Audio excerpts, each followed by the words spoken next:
चलिए नमस्कार दोस्तों, स्वागत है आप सभी का। और आप सभी की महिला पर्यवेक्षक आंगनवाड़ी कार्यकर्ता की वैकेंसी आने वाली है। अक्टूबर में आपकी एग्ज़ाम है, तो आज से शुरुआत करते हैं पहले सेट की। ठीक है, जो नया है चैनल को सब्सक्राइब कर दीजिएगा, बेल आइकन को प्रेस कर दीजिएगा, क्योंकि बेल आइकन को प्रेस और सब्सक्राइब करने से आपको नोटिफिकेशन मिलता रहेगा।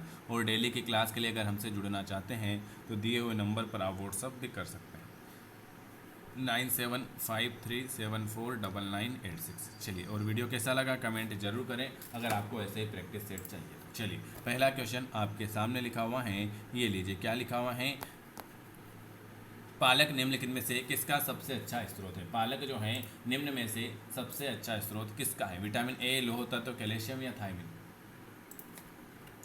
पालक, वेरी वेरी गुड। ये कौन सा पेपर है वो भी देख लेते हैं। ये 2015 का सोल्ड पेपर है, 2015 का सोल्ड पेपर। बिल्कुल आपने लगा दिया है कि सर पालक जो हैं वो लोह तत्व, पालक निम्न में से किसका सबसे अच्छा स्रोत है, तो आपके आ जाएगा लोह तत्व आ जाएगा। चलिए, अगले नंबर का क्वेश्चन क्या लिखा हुआ है आपके सामने। दूसरा क्वेश्चन आपके सामने लिखा हुआ है कि धात्री स्त्रियों की पोषक तत्व आवश्यकताएं भी गर्भवती स्त्रियों के समान ही बढ़ती हैं। इसमें जो अपवाद हैं वो कौन सा एक अपवाद हो जाएगा।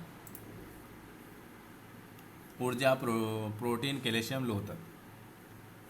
लोह तत्व।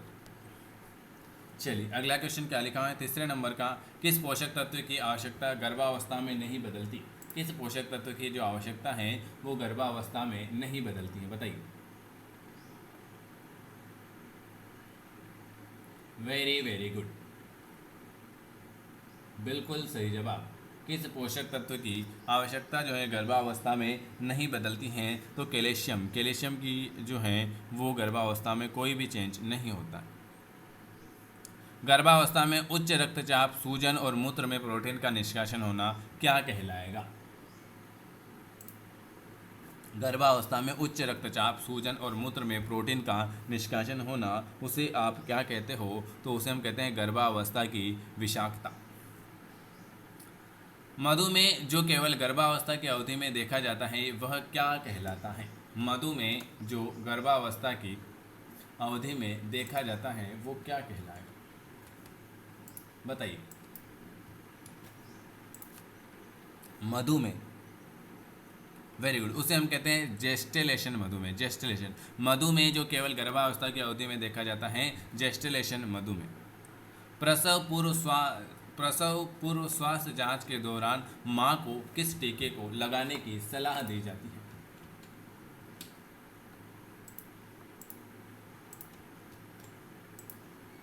बताइए, प्रसव पूर्व स्वास्थ्य जांच के दौरान मां को किस टीके की सलाह दी जाती है। टेटनस का टीका, धंतु स्तंभ।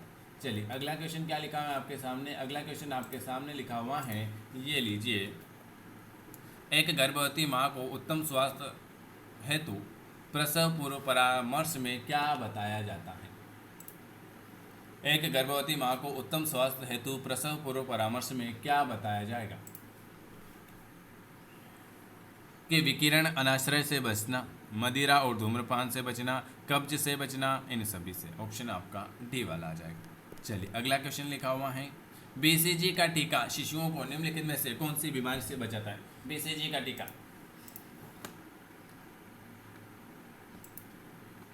बताइए। बीसीजी का टीका जो है वो आपके क्षय रोग से। अच्छा, पोलियो की दवा वर्ष में कितनी बार पिलाई जाती है ये भी बताइए, और कितने वर्ष के बच्चों को पिलाई जाती है, कमेंट करके बताना।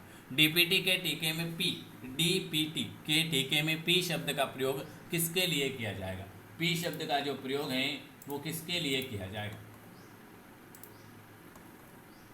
डीपीटी में पी शब्द का प्रयोग किसके लिए किया जाएगा। 9 नंबर का, बिल्कुल परटूसिस के लिए। पी का मतलब होता है परटूसिस। कौन सा टीका मुख से दिया जाता है। मुख से कौन सा टीका दिया जाएगा। कौन सा टीका मुख से दिया जाएगा। 10वें नंबर का सी वाला, पोलियो का जो टीका होता है वो मुख से दिया जाएगा। वर्तमान में निम्नलिखित बीमारियों में से किस बीमारी के लिए टीका उपलब्ध नहीं है। कौन सी ऐसी बीमारी है जिसके लिए टीका उपलब्ध नहीं है।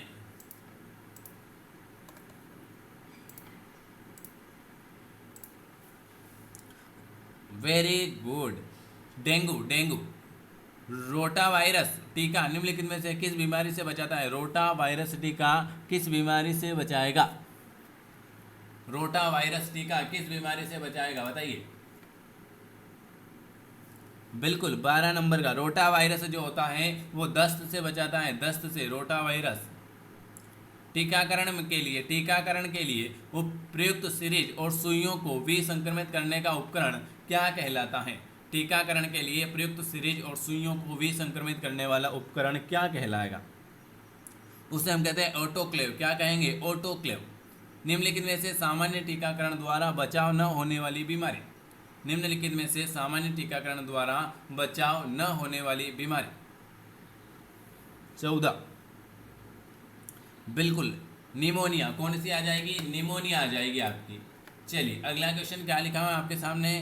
क्रय स्थल से लेकर बच्चों को टीका देने के बिंदु तक शीतल श्रृंखला टीकों का तापक्रम की जो रखना है वो कितने डिग्री पर रखती है?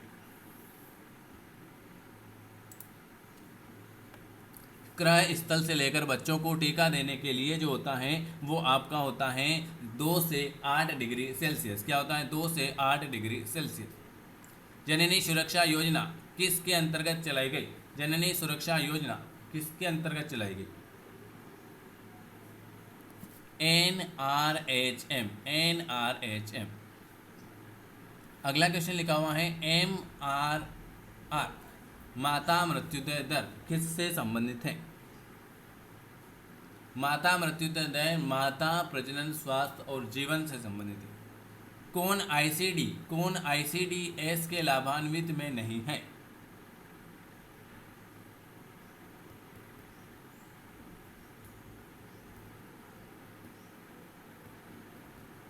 छह वर्ष से अधिक बच्चे ICDS के अंतर्गत पोषण और स्वास्थ्य शिक्षा के लिए लाभान्वित समूह।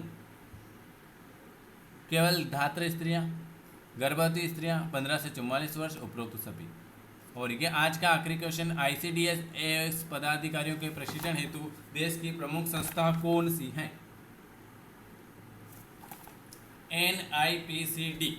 NIPCD दिल्ली। ये आज मैंने आपको 20 क्वेश्चन करवाए। अगर वीडियो पसंद आता है तो लाइक करना है, शेयर करना है, सब्सक्राइब करना है। और अगर डेली की हमसे क्लास में जुड़ना चाहते हैं तो आप बिल्कुल इस नंबर पर व्हाट्सअप कर सकते हैं। चलिए वीडियो देखने के लिए आप सभी का धन्यवाद।